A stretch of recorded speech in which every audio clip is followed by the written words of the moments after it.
Hello everyone, welcome back to the channel of Verdict and Views. So, it is part 2 of Delhi Judicial Services previous year question paper of 2023.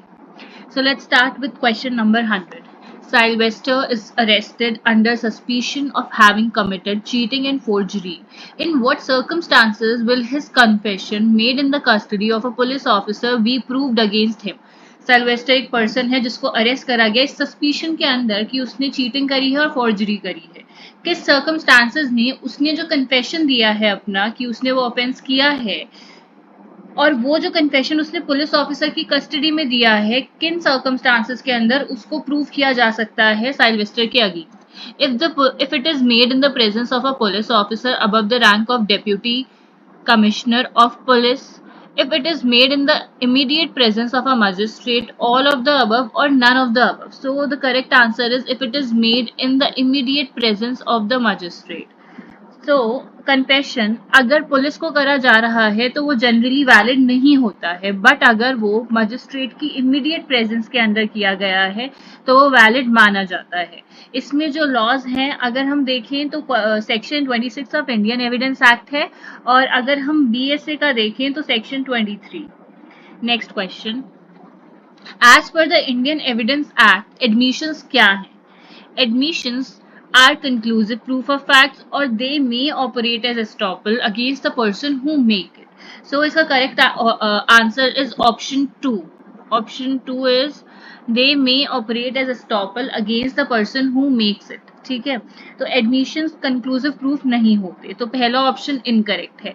But they can prevent a person from denying something later. किसी एक पर्सन ने कोई एक चीज को के बारे में एक्सेप्ट कर लिया है तो बाद में वो जाकर उसको डिनाई नहीं कर सकता है, तो दे में ऑपरेट एज एस्टॉपल। एडमिशंस के कौन से सेक्शंस थे इंडियन एविडेंस एक्ट में? सेक्शन 17 टू 31, और 31 में स्पेसिफिकली बोला गया था कि एडमिशंस में operate as estoppel against the person who make them, और जो न्यू लॉज हैं उसमें है हमारे section 15 to 22 for admissions.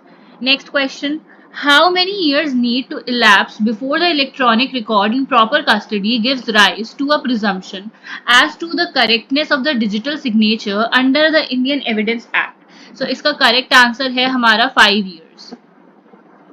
5 years हमारा जो है ये दिया गया था इंडियन एविडेंस एक्ट में सेक्शन 90A में। ठीक है, अगर एक इलेक्ट्रॉनिक रिकॉर्ड को प्रॉपर कस्टडी से उसको मतलब प्रॉपर कस्टडी से उसको लाया जा रहा है और वो 5 साल तक उस प्रॉपर कस्टडी में था, तो ये प्रिज्यूम किया जाएगा कि वो जेन्युइन है, और ये हमारा इंडियन एविडेंस एक्ट में 90A में दिया गया था। और अगर यहाँ पर कोई इलेक्ट्रॉनिक रिकॉर्ड की जगह कोई डॉक्यूमेंट होता तो 30 इयर्स का टाइम पीरियड दिया गया है। और जो न्यू लॉ है बीएसए में उसका जो सेक्शन है that is section 92 of BSA. Next question. Communication during marriage between spouses is generally protected from disclosure. Communication जो मैरिज के दौरान हुई है स्पाउसेस के बीच में वो जनरली प्रोटेक्टेड मानी जाती है डिस्क्लोजर से। मतलब दो हस्बैंड एंड वाइफ हैं और उन्होंने कोई कम्युनिकेशन करी है उस मैरिज के दौरान, सब्जेक्ट टू एक्सेप्शंस, लेकिन कुछ एक्सेप्शंस दिए गए हैं, तो वो जो कम्युनिकेशन है ना वो प्रोटेक्टेड मानी जाएगी, वो जाकर कोर्ट में डिस्क्लोज नहीं कर सकते उस कम्युनिकेशन को। ये किस सेक्शन के अंडर बोला गया है? So it is stated under section 122 कि पार्टनर जो हस्बैंड एंड वाइफ है उनके बीच की जो कम्युनिकेशन है जो उन्होंने मैरिज के दौरान करी है वो प्रोटेक्टेड मानी जाएगी। बट दो सिनेरियोज में वो प्रोटेक्टेड नहीं है। पहला तो कि अगर वो हस्बैंड एंड वाइफ के बीच का ही डिस्प्यूट चल रहा है तो उस केस में वो प्रोटेक्टेड नहीं मानी जाएगी। एंड ये जो न्यू लॉ है बीएसए के अंदर इसका सेक्शन है 128। Next question, fill in the blanks. When a man has not been heard for 7 years, एक इंसान को 7 सालों तक नहीं सुना गया है, who would dash have heard of him, जो इंसान उसके बारे में सुनता if he had been alive, कि वो alive होता अगर। The burden of proving that he is alive shifts from the person who affirms it. तो यहाँ पर correct word जो दिया गया है ना that is naturally, कि when a man has not been heard for 7 years by those who would have naturally heard of him if he had been alive, कि एक इंसान के बारे में 7 सालों तक नहीं सुना गया है, उन लोगों ने नहीं सुना है जो नेचुरली उसके बारे में जानते। ठीक है, तो बर्डन ऑफ प्रूविंग, और कोई एक इंसान ये बोल रहा है कि नहीं वो जिंदा है, तो जो इंसान ये बोल रहा है ना कि that particular person is alive, उसके ऊपर बर्डन ऑफ प्रूफ होगा कि उसे प्रूव करना है कि वो अलाइव है। ठीक है, तो यहाँ पर जो वर्ड यूज करा गया है वो यूज करा गया नेचुरली। सेंटेंस है, if a person is not heard for 7 years by people who would have naturally here, तो अगर एक इंसान के बारे में नहीं सुना गया है उन लोगों के द्वारा जो नेचुरली उसको जानते हैं, उसके बारे में सुनते हैं, ठीक है, तो कोर्ट प्रिज्यूम करेगी उस पर्सन को डेड। लेकिन कोई और पर्सन, फॉर सपोज बी एक पर्सन है, वो ये बोल रहा है कि नहीं वो अलाइव है, तो उस केस में बर्डन ऑफ प्रूफ उसके ऊपर शिफ्ट हो जाएगा कि ये प्रूव करें कि वो अलाइव है। सेक्शन 108 जो है इंडियन एविडेंस एक्ट का, इसमें सेक्शन है, एंड बीएसए में it is section 111। Next, electronic record produce before court is treated as. Electronic record अगर कोर्ट के सामने प्रोड्यूस किया जाता है तो उसको कैसे ट्रीट किया जाता है? Oral evidence, documentary evidence, technical evidence और usual evidence. It is treated as documentary evidence only. Electronic record emails हो गए, पीडीएफ की फॉर्म में हो गए, इनको डॉक्यूमेंट ही कंसिडर किया जाता है। अर्लियर सेक्शन, मतलब इंडियन एविडेंस एक्ट में सेक्शन 3 था, एंड न्यू लॉ में it is section 2D and 2E। Then 106, evidence is given by a dumb witness in writing or by sign language in open court। एक evidence दिया गया एक डम witness के द्वारा राइटिंग में या साइन लैंग्वेज के द्वारा ओपन कोर्ट में, एंड रिड्यूस्ड इन राइटिंग, और फिर उसको राइटिंग में रिड्यूस कर दिया गया। ठीक है, एक डम विटनेस है जो बोल नहीं सकता है, उसने ओपन कोर्ट में साइन लैंग्वेज में या राइटिंग में कुछ एविडेंस दिया, और फिर उस एविडेंस को रिकॉर्ड में रखने के लिए उसको राइटिंग में किया गया। ठीक है, तो वो क्या माना जाएगा? That will be considered as in oral evidence, क्योंकि वो कोई एक डॉक्यूमेंट एविडेंस नहीं है। एक इंसान जो बोल नहीं सकता है तो वो अपने किसी और तरीके से कोर्ट को एविडेंस दे रहा है। ठीक है, so if a person can not speak और वो साइन लैंग्वेज में या राइटिंग में देता है evidence, then it will be treated as oral evidence only. तो यहाँ पर जो इंडियन एविडेंस एक्ट का सेक्शन है दैट इज सेक्शन 119, और बीएसए में it is section 125।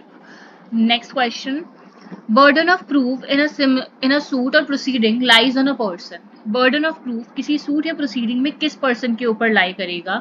Filing the suit or proceeding, next is defendant or respondent, whosoever the court calls upon, or who would fail if no evidence at all was given on the either side. So it will be who would fail if no evidence at all were given on either side.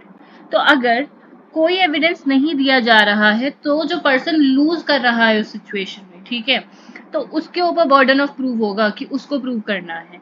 ये हमारा दिया गया था Indian evidence Act में section 101 to 102, and in BSA it is given under section 104 to 105। Then which of the following is true for burden of proof in civil cases and criminal cases? इनमें से कौन सा correct है? Civil और criminal cases में कितना burden of proof होता है? So first is, in civil cases it is preponderance of probabilities, and in criminal cases it is beyond reasonable doubt. It is preponderance of probabilities in both kind of cases. It is beyond reasonable doubt in both kind of cases. There is no burden of proof concept in civil and criminal cases. So it's very easy. First option is the correct answer. So civil cases में preponderance of probabilities होता है। Civil cases में देखते हैं कि जिस side पर it's like 49-51, तो 51 वाला जो है ना वो विनिंग पोजीशन में होता है, एंड क्रिमिनल केसेस में प्रोसिक्यूशन को अपना case beyond reasonable doubt prove करना होता है। ठीक है, तो जो ये लॉ है इसका कोई पर्टिकुलर सो सिविल केसेस में it is preponderance of probabilities, and in criminal cases it is beyond reasonable doubt. Next question 109. For a conduct to be relevant, which shows or constitutes some motives or preparation for any fact and issue or relevant fact under Section 8 of the Indian Evidence Act, the conduct must be prior conduct, must be subsequent conduct, may be prior or subsequent conduct. Previous conduct is irrelevant. So correct option is 3. It may be previous और subsequent conduct. Conduct जो है before incident preparation के time का conduct भी माना जा सकता है, और आफ्टर इंसिडेंट जो उस पर्सन का बिहेवियर है वो भी माना जा सकता है। सो सेक्शन क्या है इसका? In Indian evidence act it is section 8, and in भारतीय साक्ष्य अधिनियम it is section 6। Next question. A fact is said to be proved when a witness testifies to it, court believes it to exist, court decides to act upon it. So इसका correct answer है हमारा all of the above. एक fact proof तब माना जाएगा जब एक witness उसको टेस्टिफाई कर रहा है, कोर्ट उसके ऊपर एक्ट करने का डिसाइड करता है और कोर्ट बिलीव करता है कि ये एग्जिस्ट करता है.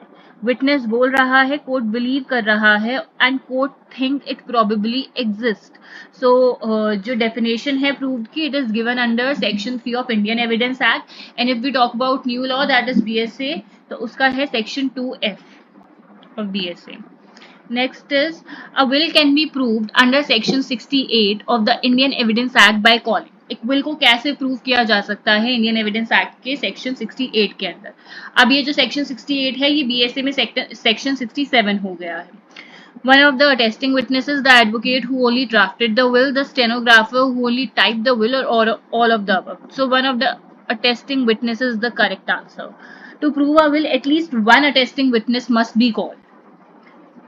एडवोकेट, टाइपिस्ट, ये सब की रिक्वायरमेंट नहीं होती है, एक अटेस्टिंग विटनेस की रिक्वायरमेंट होती है एक विल को प्रूव करने के लिए. Next is if a court puts questions to a witness under section 165 of the Indian evidence Act, then अगर एक कोर्ट क्वेश्चंस पूछती है एक विटनेस को अंडर सेक्शन 165, ठीक है, और तो उस केस में क्या हो सकता है, parties have a right to object to the question. Parties के पास राइट है उस क्वेश्चन को ऑब्जेक्ट करने का. Parties have a right to cross examine the witness upon any answer given in such questions, both 1 or 2 or neither 1 or 2. So correct answer here is option 3, both 1 and 2. एक court ने questions पूछे एक witness को under section 165, ठीक है, तो parties के पास राइट है कि वो ऑब्जेक्ट कर सकते हैं उस क्वेश्चन को, और पार्टी के पास ये भी राइट है कि वो क्रॉस एग्जामिन कर सकते हैं विटनेस को किसी भी आंसर पर जो उन्होंने उन क्वेश्चंस का दिया गया है.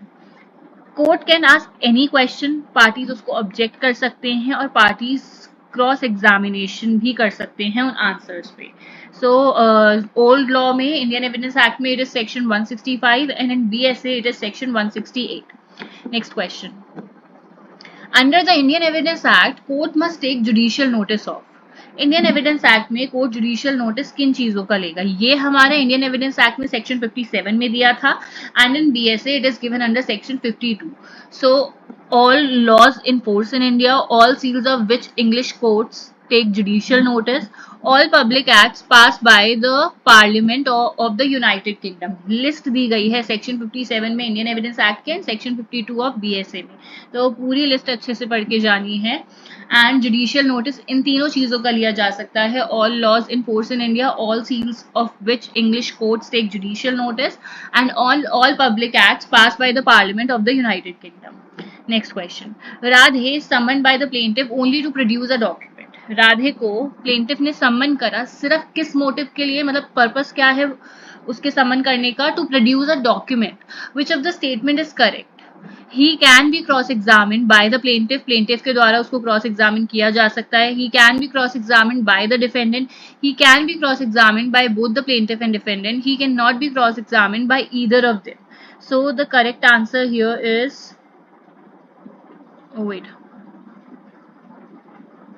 he can not be cross examined by either of them.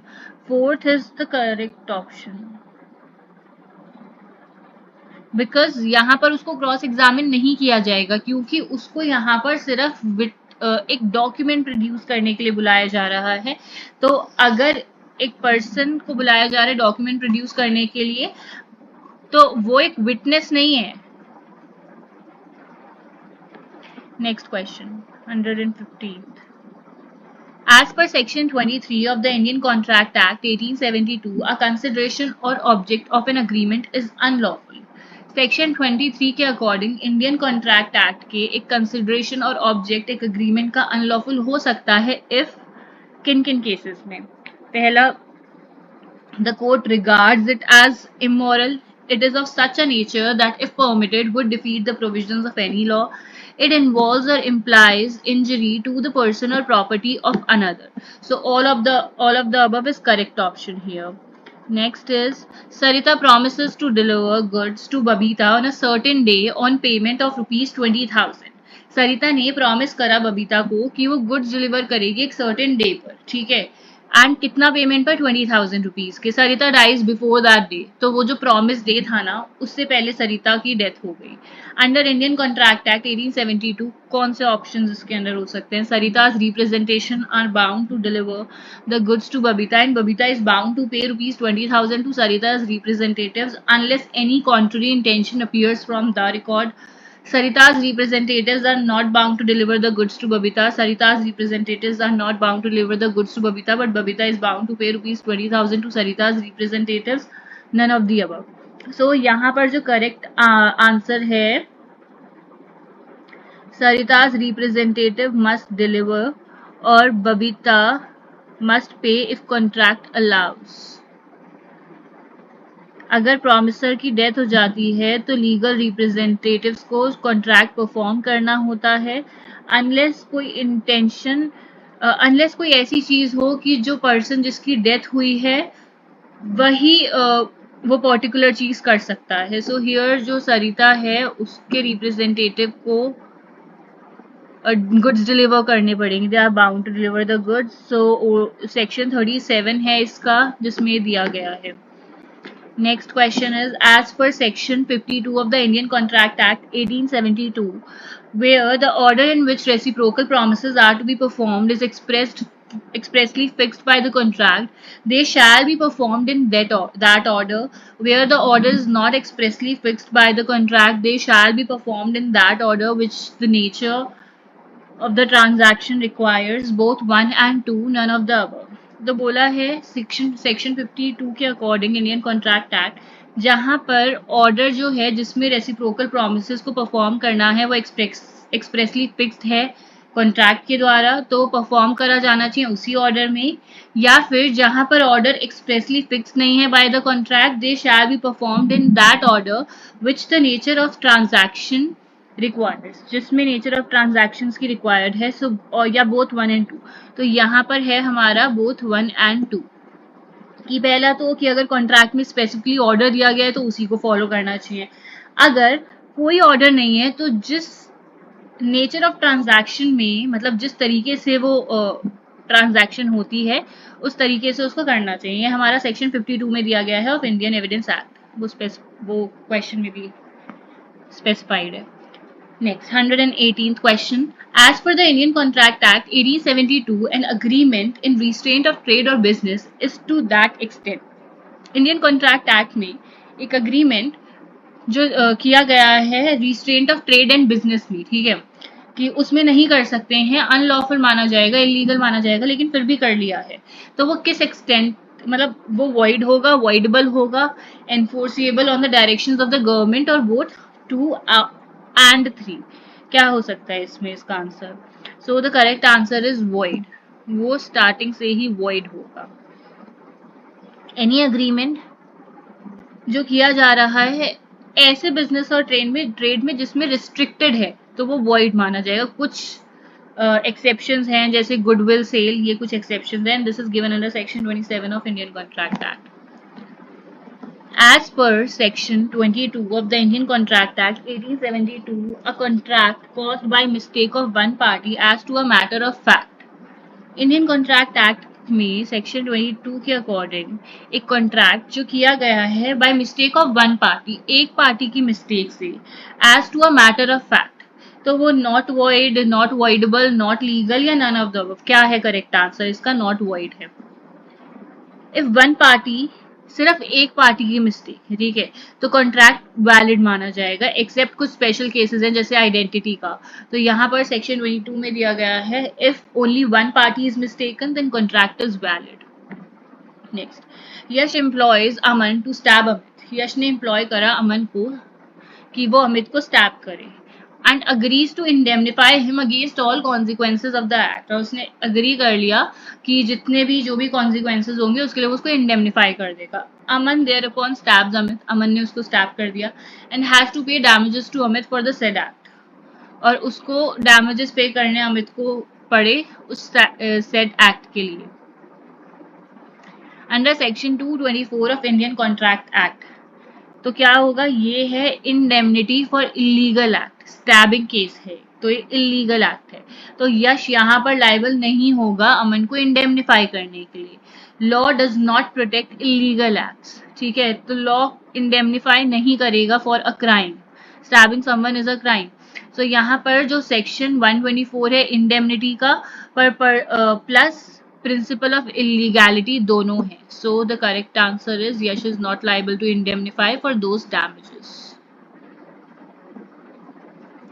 Wait a second, ठीक है। Next question, as per the Indian contract act 1872, a contract to perform the promise or discharge the liability of a third person in case of his default is called a contract of guarantee. कि वो person guarantee ले रहा है कि अगर ये person default करेगा, so I am here to discharge the liability. When someone promises to pay or perform if another fails, तो उसको बोलते हैं गारंटी। ये सेक्शन 126 में दिया गया है इंडियन कॉन्ट्रैक्ट एक्ट के। Next is under section 130 of the Indian contract act 1872, a continuing guarantee may at any time be revoked by the surety as to future transaction। Section 130 में Indian contract act के continuing guarantee जो है वो किसी भी time पर revoke करी जा सकती है श्योरिटी के द्वारा as to future transaction. So by the notice to the creditor, without any notice to the creditor, by notice to debtor or without any notice to the debtor. So the correct answer is by notice to the creditor. Creditor को notice देना पड़ेगा यहाँ पर। Continuing guarantee can be revoked but by giving notice to the creditor। So ये हमारा section 130 में दिया गया है इंडियन कॉन्ट्रैक्ट एक्ट में। नेक्स्ट इज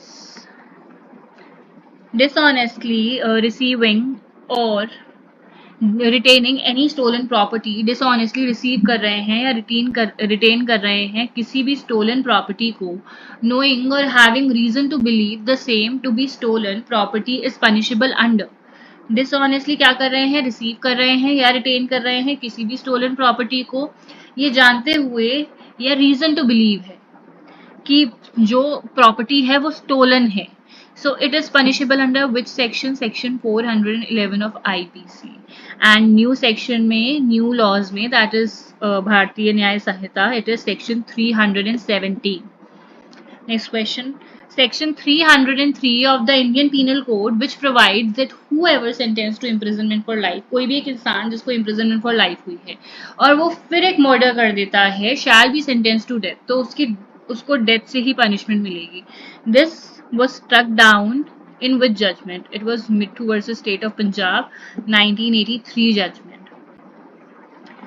ये जो जजमेंट है यहाँ पर सुप्रीम कोर्ट ने स्ट्रक डाउन किया कि यहाँ पर मैंडेटरी डेथ पेनल्टी दी गई है सेक्शन 303 में कि अगर कोई एक इंसान इम्प्रिजन्ड है for life and if he commits the murder in the jail तो उसको डेथ सेंटेंस ही होगी, शैल वर्ड यूज करा गया। तो यहाँ पर मैंडेटरी डेथ पेनल्टी दी गई थी सेक्शन 303 में। तो सुप्रीम कोर्ट ने इसको स्ट्रक डाउन कर दिया। मिठू वर्सेस स्टेट ऑफ पंजाब 1983 का जजमेंट है। यहाँ पर ये जो जजमेंट है ना, ये एक लैंडमार्क जजमेंट है, प्रोटेक्ट कर रहा है राइट टू लाइफ को, ठीक है। अब जो ये सेम प्रिंसिपल है ये हमारा बीएनएस में भी चल रहा है कि स्ट्रक डाउन है law. Next 125, a person commit sexual intercourse with the prosecutrix, एक पर्सन ने सेक्सुअल इंटरकोर्स किया प्रोसिक्यूट्रिक के साथ, and who is a major, वो मेजर है, by making false promise that he would marry her, और उसने फॉल्स प्रॉमिस किया कि वो उसको मैरी करेगा, शादी करेगा, but after she gets pregnant, but जब वो प्रेग्नेंट हो गई he refuse to do so, उसने मना कर दिया। तो यहाँ पर क्या चीज है कि फॉल्स प्रॉमिस था मैरिज का, उसके बेसिस पर सेक्सुअल इंटरकोर्स कर लिया and the girl gets pregnant, तो उसके बाद जो बॉय है उसने मना कर दिया शादी करने से। So which of the following statement is correct? No offence of rape is committed as the consent of the prosecutrix was there. Offence of rape is committed as consent was obtained under misconception of fact। no offense of rape is committed as the prosecutrix was major, both 1 and 3। so correct option is offense of rape हुआ है as the consent was obtained under misconception of fact here। So if a man never intended to marry and only used it to get consent, to do sexual intercourse. So that consent is not real, and that will amount to rape only because the consent was obtained under misconception of fact. So old law क्या था, specifically कोई section तो नहीं था, लेकिन section 375 IPC explanation 2 plus case laws थे इसके ऊपर. But in Bharatiya Nyaya Sanhita specific section is section 63. Next question. A commits house trespass in order to commit an offence punishable with life imprisonment. A ने house trespass किया किस चीज के लिए, कि कमिट करना है एक ऑफेंस जो पनिशेबल है with life imprisonment. The act of A is punishable with. तो यहाँ पर जो एक्ट है वो किससे पनिशेबल होगा, एक imprisonment not exceeding 10 years with fine. Imprisonment. Correct answer is option 2. If trespass is done to commit serious offense, कोई serious offense करने के लिए trespass किया जा रहा है, then it is punishable with, तो punishment बढ़ जाती है. That is imprisonment not exceeding 10 years with fine. यहाँ पर जो section है IPC में 450 है and in BNS it is 331. X installed a live naked wire in a drain. एक ड्रेन में उसने डाल दी between his field, अपने फील्ड के मतलब बीच में, and that of the neighbor with an intention of preventing animals from entering his field. कि उसका जो नेबर है और उसने इस इंटेंशन से डाली, उसने अपने फील्ड में तो डाली, उसने नेबर के फील्ड में भी डाल दी इस इंटेंशन से कि प्रिवेंट करे एनिमल्स को उनके फील्ड में आने से. The neighbour was electrocuted and he died. जो नेबर है उसको शॉक लग जाता है और उसकी डेथ हो जाती है. X has committed offence under. X ने किस सेक्शन के अंडर ऑफेंस किया है यहाँ पर, it is section 304 part 2 of IPC. यहाँ पर इंटेंशन नहीं थी किल करने की, बट एक्चुअली उस पर्सन को नॉलेज थी कि एक्ट डेंजरस है और डेथ कॉज हो सकती है. सो अब इसका सेक्शन है बीएनएस में 105 section. Next, the constitutional validity of the death penalty was upheld by the Supreme Court in the case of.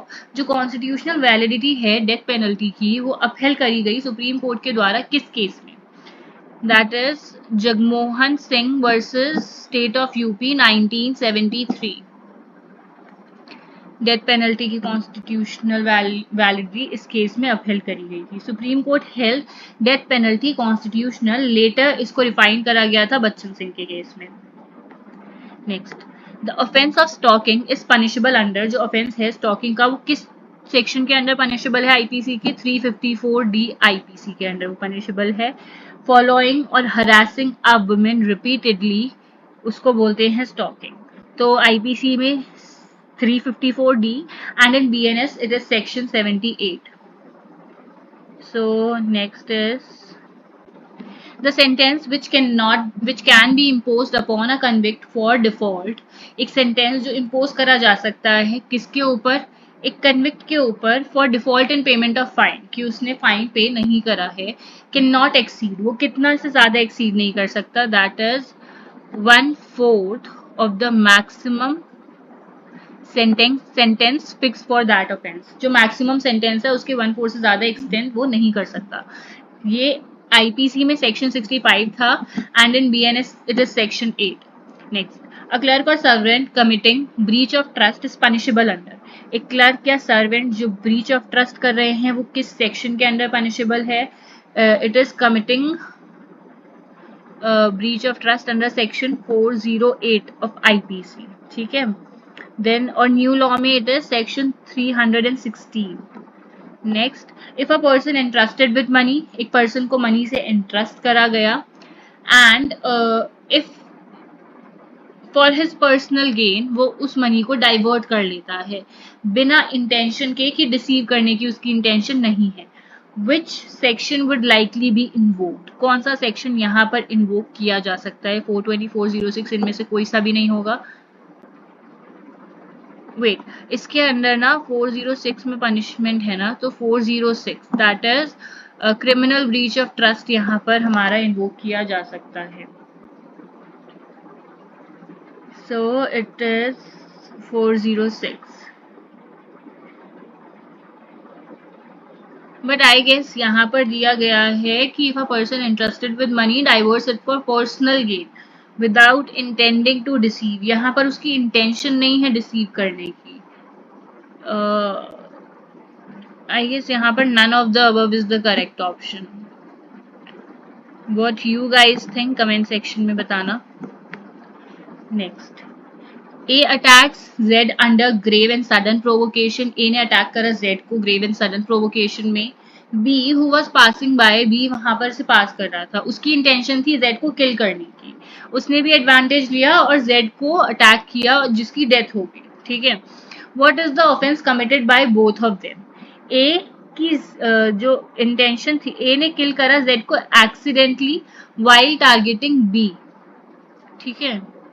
No, ए ने अटैक करा जेड को under grave and sudden provocation, और बी जो वहां से पास कर रहा था उसकी इंटेंशन थी किल करने की जेड को, सो उसने भी एडवांटेज लिया एंड अटैक करा जेड को जिसकी डेथ हो जाती है। सो यहाँ पर correct option is a is guilty only of culpable homicide, because उसने अटैक करा ग्रेव एंड सडन प्रोवोकेशन के अंदर, तो यहाँ पर वो कल्पेबल होमिसाइड के लिए होगा, while B is guilty of murder, क्योंकि बी ने विद इंटेंशन के साथ वो एक्ट किया है। Of the following is the punishment not specified under section 53 of IPC. section 53 जो है IPC का, अब वो BNS में section 4 है, और पूछ रहे हैं कि इनमें से कौन सी पनिशमेंट्स नहीं प्रोवाइडेड है। डेथ है, simple imprisonment with hard labour भी है, rigorous imprisonment with hard labour भी है, but forfeiture of property अब कोई भी पनिशमेंट नहीं है। Next, a person is convicted under section 279, एक पर्सन को कन्विक्ट किया गया under section 279 of IPC, he can not be awarded the following sentence, इनमें से कौन सा सेंटेंस उसको अवॉर्ड नहीं किया जा सकता। Only simple imprisonment up to 6 months, fine up to 1000 rupees, in default simple imprisonment of 6 days, both simple और rigorous imprisonment up to 6 months and fine up to 1000 rupees, fine up to 1000 rupees in default of rigorous imprisonment of 90 days. So here the correct is only simple imprisonment up to 6 months, because it is rash driving. 279 IPC के अंदर rash driving दिया गया है, imprisonment up to 6 months और fine और both है. So court cannot give both fine and default imprisonment separately beyond law. So in if we say BNS में section है 281. Next question 136, a person held guilty of one of the several offences, एक person को guilty held किया काफी सारे offences के लिए in the judgement, but ये डाउटफुल है कि किस ऑफेंस के लिए उसको गिल्टी करा जाना चाहिए। So the offender shall be punish for all of the offences mentioned in the judgment. He shall not be punished for any offense, as he is entitled to be acquitted by giving benefit of doubt. He shall be punished for the offense for which the lowest punishment is provided. He shall be punished for the offense for which the highest punishment is provided. So the correct answer is third option, punish for the offense with lowest punishment. If it is unclear कि कौन सा offense commit किया गया है तो उसको less serious offense के लिए punishment दी जाएगी. It is given under section 72 of IPC. Next, 137, an offense committed will be considered as an offense. एक offense commit करा गया तो उसको offense consider किया जाएगा if at the time of commission of offense the offender, अगर offense के commission के time पर जो offender है was below 7 years of age, was incapable of knowing the nature of offense, being of unsound, मतलब the person being of unsound mind, was incapable of knowing the nature of offense, having voluntarily intoxicated himself or had not intended to cause death, and was done with the consent in good faith of the person's benefit. So the correct option is third option, because here the person was voluntarily intoxicated himself. So यहाँ पर correct option ये है, and here okay. So next question is 138. In which of the following circumstances is protection available for an act committed by a person compelled by threats under section 94 of IPC? Committing an offence under section 300 of IPC under the threat of another where the offender has reasonable apprehension of instant death, कि मतलब murder कर दिया है और जो person है उसको reasonable apprehension है इंस्टेंट डेथ का, और 121 के अंडर कोई ऑफेंस करा गया है एंड रीजनेबल एप्रीहेंशन है इंस्टेंट डेथ का under section 121 is offences against state, ठीक है। सो और थर्ड है कि थ्रेट है of another where the offender has reasonable apprehension of grievous hurt. So all of the above is correct here. 94 का जो सेक्शन आईपीसी में 94 है, उसका बीएनएस में सेक्शन 20 है। 139. A person abets an offence if a person abets the commission of an offence, कि वो abet करता है commission offence की. If a person abets the commission of an act which if committed, अगर वो commit हो जाता would be an offence, or the act which may otherwise amount to an offence is not committed, or that the requisite effect to cause offence is not caused, or all of the above. 139 का correct is fourth. A person abets the commission of offence. A person abets the commission of an offence act which if committed would be an offence. A person the act which may otherwise amount to an offence is not committed, or that requisite effect to cause a death cause offence is not committed. So abatement क्या है? Instigation, conspiracy और intentional aiding. Section 107 में दिया गया है हमारा IPC में and 45 में बीएनएस में. वाई इंस्टिगेट्स, और उसने जेड को प्रोवोक किया कि कॉज करे harm to X with a danger on account of the feud between the latter two, that is Z and X. However, Z otherwise, तो Z ने क्या किया है? Y has not committed an offence of attempt to murder, as it was Z who was going to murder X. Z has not committed an offence of attempt to murder, and Y cannot be held liable for the acts of another. Y has committed the offence of abetment, and Y has not committed the offence of abetment. So the correct option is fourth, कि उसने abetment करी है यहाँ पर. Next, which of the following is not an ingredient under section 304B of IPC, that is dowry debt? Physical assault resulting in injuries, confining a woman to bed. Woman is subjected to harassment or cruelty for or in connection with demand for dowry. Offence occurred within 7 years of marriage, or the offender is the husband or relative. तो यहाँ पर क्या है? Correct answer is physical assault resulting in injuries confining women to bed. ये नहीं है essential. Women को harassment हुई है, क्रुएलिटी हुई है in connection with demand of dowry, offence occur हुआ है विद 7 years of marriage, और द ऑफेंडर जो है वो हस्बैंड है या रिलेटिव है. It is given under section 304B of IPC and section 80 of BNS. Next, which of the following is the punishment for counterfeiting an Indian coin? क्या punishment है एक इंडियन कॉइन को काउंटरफीट करने की? So the punishment is given under section 232 of IPC and section 178 of BNS, and the punishment is imprisonment up to 10 years and fine. Next, a thief breaks into a house. एक thief जो है घर में घुस जाता है, holds the owner of the house at gun point. Owner जो है हाउस का उसको गन पॉइंट पे रखता है, उसको भान देता है. ही टेक्स मनी ले जाता है, जूलरी ले जाता है कबर्ड से और भाग जाता है. तो ये जो एक्ट है ये क्या अमाउंट करेगा? एक थीफ घर में घुसा, होल्ड करा ओनर को एट गन पॉइंट, उसको बांध दिया और मनी ले जाता है कबर्ड से और वहां से भाग जाता है. So it will amount to theft amounting to robbery. Theft becomes robbery जब उसमें फियर और वायलेंस यूज हो जाता है. गन पॉइंट पर रखा है, प्लस टाई किया है और सामान लेकर भाग गया है, तो it will B robbery. Section 378 plus 390 of IPC and in BNS it is 309. Next, a PN takes an office file from the office of chief engineer of the public works department and gives it to a private party.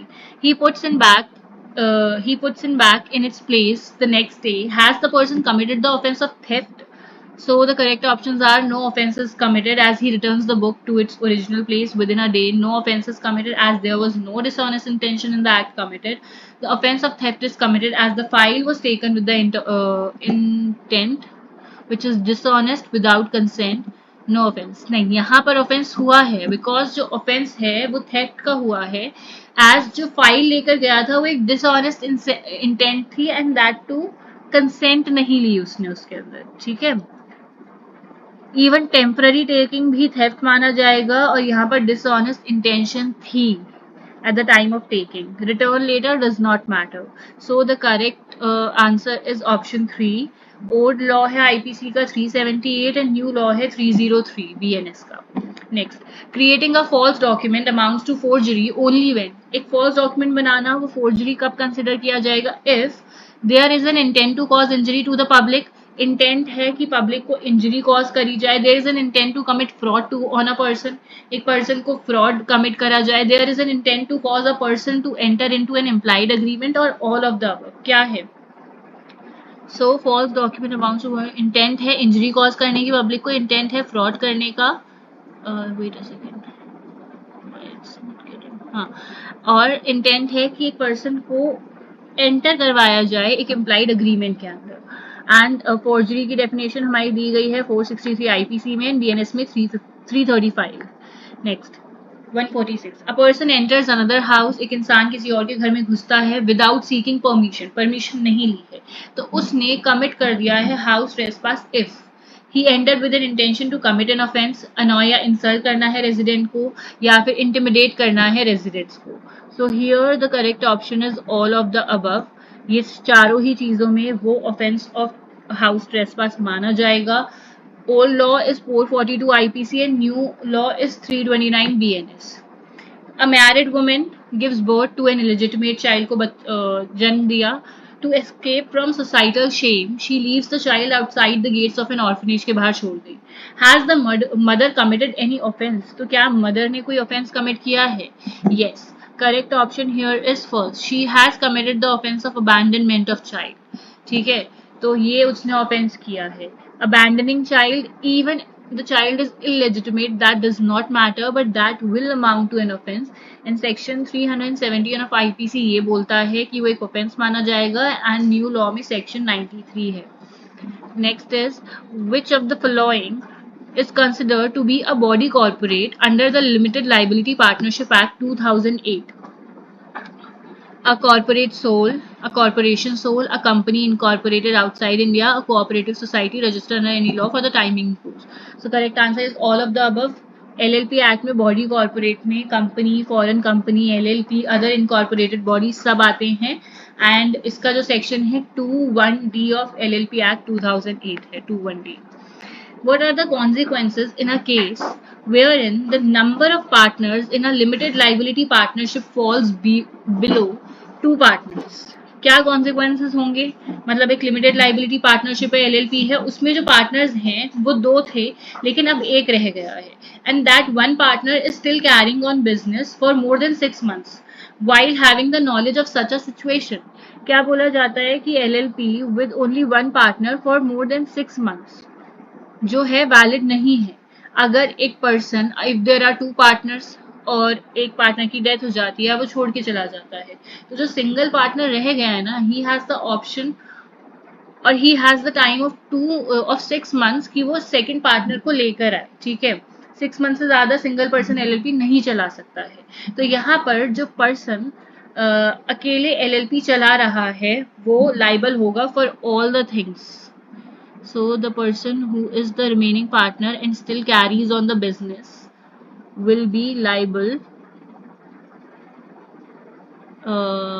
become personally liable for the obligations of the limited liability partnership incurred during that period. So the first option is the correct answer.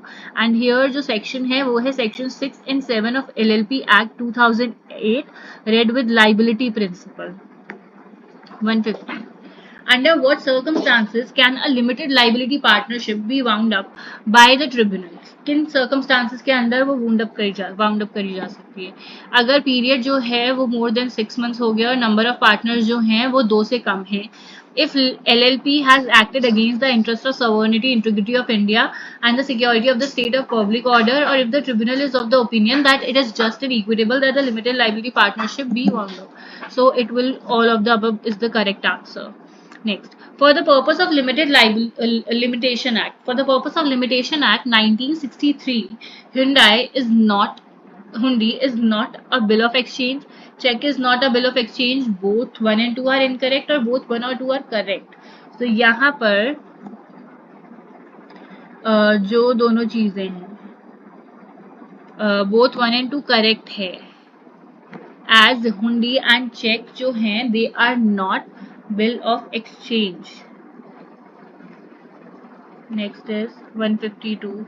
A suit for recovery of money based on pro note is filed one day after expiry of the period of limitation. ठीक है, एक दिन बाद file करा है limitation period खत्म होने से. There is neither any prayer, कोई प्रेयर नहीं है प्लेंटिफ के द्वारा कि कंडोनेशन ऑफ डिले की कोई प्रेयर हो, ना ही कोई ऑब्जेक्शन लिया गया है रिटन स्टेटमेंट में डिफेंडेंट के द्वारा. तो यहाँ पर कौन सा स्टेटमेंट करेक्ट है? The suit is liable to be dismissed. The suit cannot be dismissed on the ground because there is no issue raised. The delay of one day is insignificant and can be ignored by the court. None of the above. So here the correct option is the suit is liable to be dismissed. चाहे defendant ने नहीं लिया है, लेकिन अगर एक दिन का भी डिले है तो यहाँ पर वो डिसमिस होगा. सेक्शन 3 ऑफ लिमिटेशन एक्ट ये बोलता है, कोर्ट उसको डिसमिस करेगी. Mark the correct statement with reference to the period of limitation.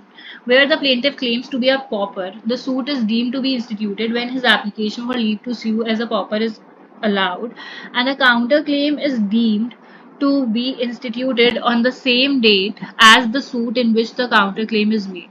Both 1 and 2 are incorrect. अगर एक प्लेंटिफ है और वो बोलता है कि वो पॉपर है, तो जो सूट है ना वो इंस्टीट्यूट माना जाएगा उस दिन जिस दिन उसने एप्लीकेशन लगाई थी किस चीज की, कि उसको एज अ पॉपर अलाउ करा जाए. ठीक है, तो वो उस दिन से माना जाएगा. तो उस एप्लीकेशन को अप्रूव करने में जितना भी टाइम पीरियड गया है वो सारा एक्सक्लूड कर दिया जाएगा. लेकिन एक काउंटर क्लेम कब माना जाएगा कि वो किस दिन इंस्टीट्यूट हुआ है? वो उसी दिन माना जाएगा जिस दिन वो काउंटर क्लेम किया गया था. उसके लिए लिमिटेशन पीरियड एक्सक्लूड नहीं होगा.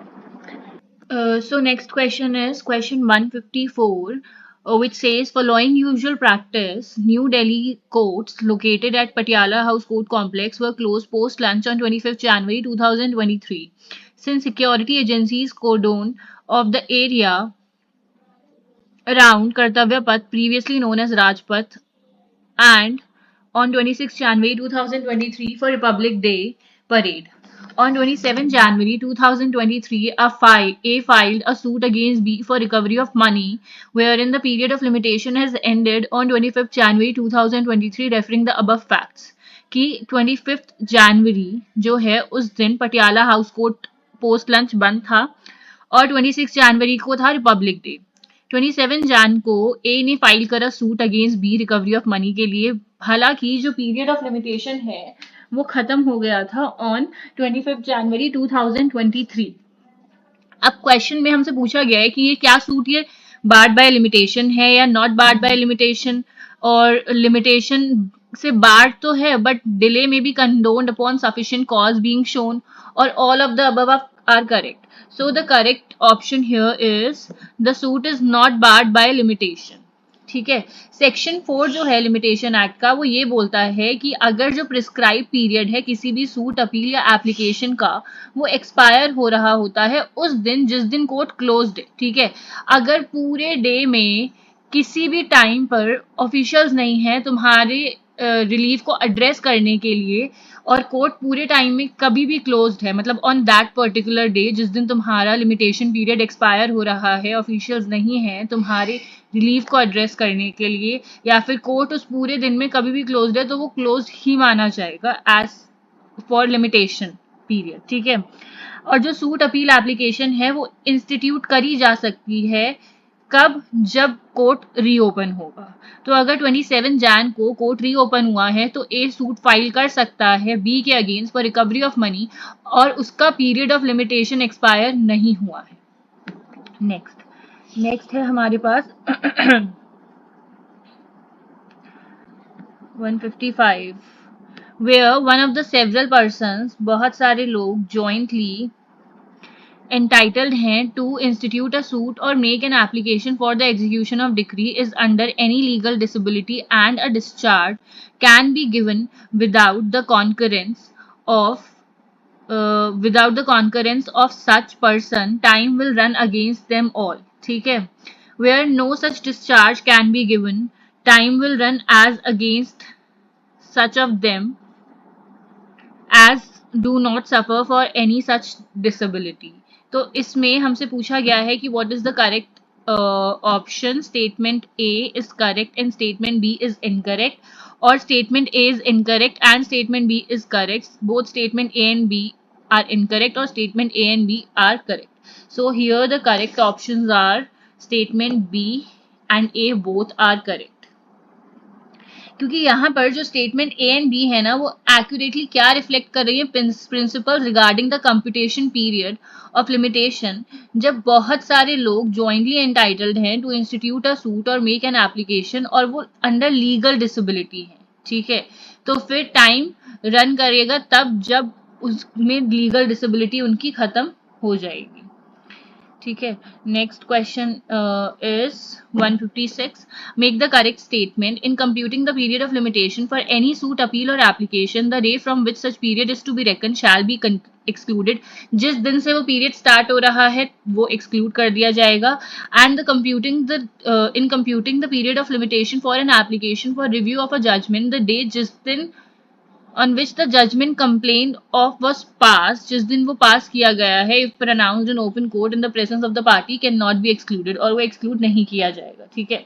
So here the correct option is, answer है हमारा first is the correct option. In computing the period the limitation for any suit, appeal or application, the day from which such period is to be reckon shall be excluded. ये exclude कर दिया जाएगा, और ये कहाँ बोला गया है, ये हमारा दिया गया है सेक्शन 12 क्लॉज 1 में. इन सेक्शन 12 क्लॉज 2 हमारा ये बोलता है कि जो एक्सक्लूजन है ना, कौन सा डे एक्सक्लूड किया जाएगा, जजमेंट जिस दिन प्रोनाउंस किया गया है. अगर तुम्हें रिव्यू के लिए जाना है जजमेंट के, ठीक है, तो वो भी एक्सक्लूड करा गया है, बट यहाँ पर हमें कैन नॉट बोल दिया है, सो कैन नॉट नहीं आएगा, इट विल एक्सक्लूड, ठीक है. Next question. In computing the period of limitation for any suit, the time during which the plaintiff had been prosecuting another civil proceeding against the defendant in a court which from the defect of the jurisdiction or other cause of a like nature was unable to entertain it shall be excluded but. तो question है कि अगर compute कर रहे हैं एक period of limitation को किसी भी सूट के लिए, तो वो टाइम जिसमें प्लेंटिफ ने प्रोसिक्यूट करा है दूसरे कोर्ट में डिफेंडेंट के अगेंस्ट, जिसमें मतलब जुरिस्डिक्शन का इशू है यहाँ पर इस क्वेश्चन में, ठीक है, और वो जो है पर्सन था वो गलत जुरिस्डिक्शन के कोर्ट में चला गया, और जितना टाइम पीरियड उस कोर्ट में था ना वो, तो उसमें उसका लिमिटेशन पीरियड खत्म हो गया, ठीक है. तो ये बोल रहे हैं कि जितने टाइम वो पर्सन उस रॉन्ग कोर्ट में था उसका लिमिटेशन पीरियड खत्म हो गया, तो वो टाइम पीरियड एक्सक्लूड हो जाएगा, लेकिन उसके साथ एक जो कंडीशन है, it is necessary that the other case was prosecuted with due diligence and good faith. It is not necessary that the other suit related to same matter in issue. It is necessary that the defect only related to territorial jurisdiction, or all are correct. So यहाँ पर correct answer है हमारा first option, कि ये जरूरी है कि जो दूसरा केस है वो प्रोसिक्यूट करा गया हो with due diligence and good faith. 14(1) जो है ना लिमिटेशन एक्ट का 14 सब क्लॉज 1, वो अलाउ करता है for the exclusion of time spent in bona fide civil proceeding in court lacking jurisdiction, ठीक है. एक की कंडीशन है इस टाइम पीरियड को एक्सक्लूड करवाने के लिए, वो ये है कि जो प्रायर प्रोसीडिंग है ना वो प्रोसिक्यूट करी गई हो with due diligence and good faith. ये भी पूछा जा सकता है कि कौन से दो टर्म्स यूज करे गए हैं, one is due diligence and second is good faith. So यहाँ पर हमारा फर्स्ट करेक्ट ऑप्शन है. Next question. Where the suit is based upon fraud of the defendant, suit जो है वो बेस्ड है on fraud of the defendant. The period of limitation shall not begin to run until the plaintiff has discovered the fraud or could with reasonable diligence have discovered it, be deemed to be 12 years from the date of transaction. So the correct option here is first option. ये जो time period है ना ये run नहीं करेगा जब तक जो पर्सन है उसको फ्रॉड की नॉलेज ना हो जाए या फिर रीजनेबल डिलीजेंस से वो उसको डिस्कवर ना कर ले. ये हमारा बोला गया है section 17 clause 1 sub clause A में, ठीक है. ये सेक्शन 17 क्लॉज 1 जो है ये केसेस रिलेटेड टू फ्रॉड को एड्रेस करता है, और ये बोलता है कि जो पीरियड ऑफ लिमिटेशन है वो it does not begin to run until the plaintiff has discovered the fraud or could have discovered it with reasonable diligence. Next question. Which of the following is not an essential requisite of a valid acknowledgement under section 18 of the Limitation Act? इनमें से कौन सा valid acknowledgement नहीं है? It must be made before the expiration of the limitation period. It must be signed by the person making the acknowledgement or by his duly authorized agent. It must be made by the party against whom any property or right is claimed or by some person through whom he derives his title or liability. It must bear date in writing. तो इसमें से कौन सा essential नहीं है for a valid acknowledgement? एक तो यहाँ पर ये पूछा जा सकता है कि एक्नॉलेजमेंट किस सेक्शन के अंडर दिया गया है, so it is given under section 18 of the limitation act, this is also important. और हमसे एसेंशियल्स पूछे जा सकते हैं, सो यहाँ पर correct answer is it must bear a date in writing. ऐसा कोई एसेंशियल नहीं है कि उसमें डेट होनी चाहिए in writing, this is not required. Wait, ठीक है, सो ये हमारा है करेक्ट ऑप्शन। सेक्शन 18 जो है वो आउटलाइन करता है some requirements for a valid acknowledgement of liability, जिसमें लिमिटेशन पीरियड को एक्सटेंड किया जा सकता है। अब देख लेते हैं क्या क्या है। The act requires acknowledgement writing में होना चाहिए, साइंड होना चाहिए before the expiration of the original limitation period. ये मैंडेट नहीं करता है कि acknowledgement must be dated in writing, although the time of signing before expiry is very crucial, and can be established by extrinsic evidence if the document is undated. So these are the essential requirements. Next is 160th question. इसको थोड़ा छोटा कर लेते हैं ताकि पूरा question दिखे। So A had advance the loan of ₹1 lakh to B. A ने लोन दिया ₹1 लाख का बी को। किस दिन? On 1 January 2009, which was to be repaid on 31 December 2009। वो जो लोन था वो रीपे करना था 31 दिसंबर 2009 को। So on 31st October 2012, a legal notice was issued by an advocate on behalf of A and served on B, demanding immediate repayment of the debt. तो जो loan दिया था ना, उसके लिए एक एडवोकेट ने लीगल नोटिस इशू करा बी को, और उसमें उन्होंने डिमांड करी immediate repayment of the debt amount. B, though through an advocate engaged by him, sent a reply to the advocate for A. A को उसने भी रिप्लाई भेजा 30th November 2012 को, refusing to pay for want of resources, कि उसने मना कर दिया कि that he will not pay. Citing this as acknowledgement of the debt, A filed a suit for recovery on 1st Feb 2013. B takes the plea of bar of limitation on grounds that no subsequent event stops the time of 3 years once it had begun to run on 1st Jan 2010, की जो time period था वो कब start हो गया? 1st Jan 2010 को। तो कोई भी सब्सिक्वेंट पीरियड या सब्सिक्वेंट इवेंट स्टॉप नहीं कर सकता इस टाइम पीरियड को। Refusal to pay does not amount to acknowledgement, कि अगर कोई रिफ्यूज कर रहा है it will not amount to acknowledgement. There is no acknowledgement in writing by B since the reply was signed only by the advocate, कि B के द्वारा कोई एक्नॉलेजमेंट नहीं है इन राइटिंग क्योंकि वो रिप्लाई किसने भेजा है? उसके एडवोकेट ने। There is no acknowledgement in writing by B since the reply was not addressed to A. और यहाँ पर एक्नॉलेजमेंट वो ये मतलब यहाँ पर ऑप्शन में ये भी दिया गया है कि जो नोटिस भेजा है ना, नोटिस का रिप्लाई वो एड्रेस किया गया है टू ए, ठीक है, तो वो इसीलिए भी एक एक्नॉलेजमेंट नहीं माना जाएगा। ये कुछ ऑप्शन दिए हैं। तो यहाँ पर जो करेक्ट ऑप्शन है हमारा है ऑल ग्राउंड्स आर इनकरेक्ट, ठीक है। तो जो लोन है वो एडवांस किया गया था ऑन 1 जनवरी 2009 को, और उसको रीपे करना था 31 दिसंबर 2009 तक। तो जो लिमिटेशन पीरियड था 3 इयर्स का वो कब से स्टार्ट होता? 1 जन 2010 से। एक लीगल नोटिस जो भेजा गया 11/10 को 2012 को, वो ए के एडवोकेट ने भेजा, ठीक है। अब हम देखते हैं कि यहाँ पर ये ग्राउंड्स इनकरेक्ट क्यों है। पहला ग्राउंड जो हमें दिया गया है वो इसलिए इनकरेक्ट है क्योंकि जो एक्नॉलेजमेंट है in writing before the expiry of limitation period वो एक फ्रेश पीरियड को स्टार्ट कर सकती है, क्योंकि यहाँ पर जो एक्नॉलेजमेंट भेजा गया है ना, जो लीगल नोटिस, वहां से एक फ्रेश पीरियड स्टार्ट हो सकता है। ग्राउंड बी जो है यहाँ पर है refusal to pay does not amount to acknowledgement. Sorry, ground B is correct here. Wait a second, but यहाँ पर ऑप्शंस कुछ गलत हैं। ग्राउंड बी हम करेक्ट बोल सकते हैं क्योंकि जो रिफ्यूजल टू पे है वो एक एक्नॉलेजमेंट नहीं है, but the reply might contain words that imply an existing liability, तो ये एक एक्नॉलेजमेंट नहीं माना जाएगा, लेकिन जो रिप्लाई उसने दिया है उसमें कुछ ऐसे वर्ड्स हो सकते हैं जिसमें एक एग्जिस्टिंग लाइबिलिटी उसकी अराइज करी जा सकती है. Even if refusing immediate payment, assuming the reply was a valid acknowledgement, बीस प्ली ऑफ लिमिटेशन यहाँ पर फेल हो जाती है. ठीक है. ग्राउंड सी इनकरेक्ट क्यों है? क्योंकि law as an in law as an acknowledgement can be sign by duly authorised agent such an advocate. तो एडवोकेट को उसी ने ही तो ऑथराइज करा था ना अपने बिहाफ पर रिप्लाई भेजने के लिए. तो यहाँ पर थर्ड वाला इज इनकरेक्ट. डी क्यों इनकरेक्ट है? Because law is the acknowledgement, in law is the acknowledgement can be addressed to the person entitled to the property और राइट. तो यहाँ पर all these options are incorrect. Next, 161.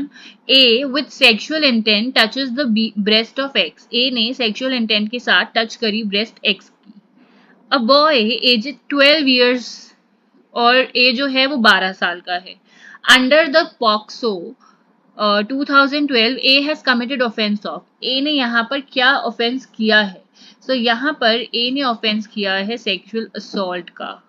अब ऐसा नहीं है कि वो 12 साल का है तो उसको मतलब वो लाइबल नहीं होगा, क्योंकि पॉक्सो में जो act of a person with intent touching the breast of child aged 12 years, sorry, a boy with a sexual intent touches the breast of X, boy aged 12 years. Okay, X here is a boy. तो यहाँ पर A नहीं है 12 साल का, यहाँ पर X है 12 साल का जिसकी ब्रेस्ट टच करी है A ने विद सेक्सुअल इंटेंट. ठीक है. तो यहाँ पर हमें ना क्वेश्चन में जो फंसाने वाली चीज है वो ये है कि यहाँ पर गर्ल की बात नहीं करी है, यहाँ पर बॉय की बात करी है. क्योंकि क्या है, the act of the person with a sexual intent touching the breast of a child है. It can be a male child or a female child aged 12 years constitute the offense of sexual assault under section 7. और ये punishable किस section के under है? It is punishable under section 8 of the act. Next, which of the following is not a requirement for the medical examination of a child under section 27 of the Protection of Children from Sexual Offences Act 2017? So options हैं: in case the victim is a girl child, the medical examination shall be conducted by a woman doctor in the presence of woman investigating officer. The medical examination shall be conducted in presence of the parent of the child or any person in whom the child reposes trust or confidence. In case the victim is a girl child, the medical examination shall be conducted by a woman doctor, and the medical examination shall be conducted in accordance with section 164A of CRPC. तो यहाँ पर correct answer है हमारा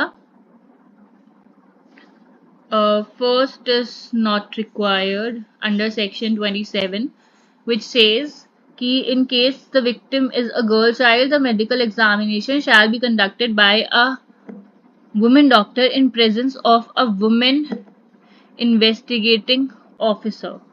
as section 27 जो है POCSO का वो outline करता है प्रोसीजर फॉर मेडिकल एग्जामिनेशन, जिसमें बोला गया है कि जो एग्जामिनेशन है वो इन अकॉर्डेंस विद होना चाहिए सेक्शन 124A CRPC के.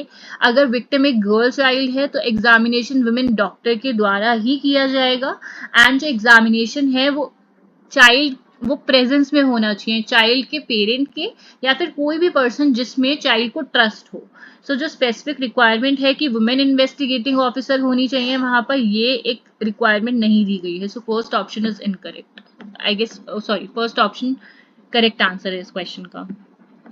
Under the Protection of Children Act, Children from Sexual Offences Act 2012, the special court shall complete the trial as far as possible within how much time? कितने time period के अंदर करेगा?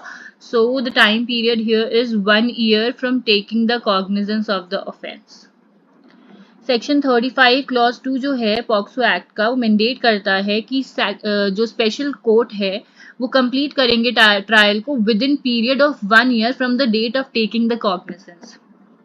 Next, under section 24 of the POCSO Act 2012, the statement of a child victim shall, as far as practical, be recorded by women police officer, not below the rank of an inspector.